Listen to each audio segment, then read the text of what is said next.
امام زمان عجل الله تعالی فرجه شریف. ایران یو بزرگ عالم دین و هغه یې څه زه به هرې جمعې شپې تللم ما به مسجد جمکران کې درس ویر کول او خلکو به مانه سوالونه کول ما به جوابونه ورته ویر کول. یوې ورځې یو جوان ما ولیدلو حالت یې بدل شوی و خپل حالت کې نه و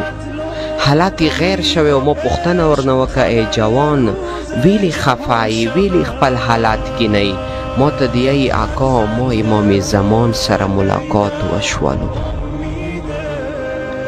ان جوان امام زمان سره د ملاقات وشولو څه خبرې د ور سره وشولې څه تا حالت خراب دی ورته په ژړا شو ورته کا د اکا ما امام زمان ته وویله چې یا امام زمان یوه روایت په مطابق 313 کسانو نه خو زیات دي د مسجد جمکران کې ته بیا ویلې نه راځې ویلې ظهور نه کوي ما ته دیایي چې ای جوان د څوره کسانو ته چې ته سترګې غړوې دا ما پره نه دي رغلي دوی خپلو ځنو پره رغلي دي.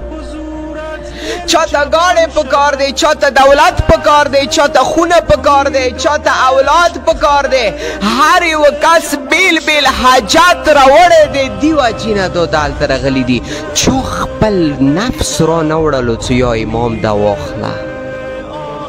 چا ما ته تحفې کې خپل ځان را نوړلو څه ما ته ویلي وي ای امام زه به نن ستا هغه ځي ته سترګې نه غړوم چې کوم ځي ته لیدلو باندې ته خفه کېږي زه به هغه څه په دغو غوږونو باندې نن ورځې د بعد نه واورم چې کوم څه باندې ته خفه کېږي زه به هغه ځي ته نن ستا قدمونه نه خلم چې کوم ځي ته قدمونو خستلو باندې ته خفه کېږي.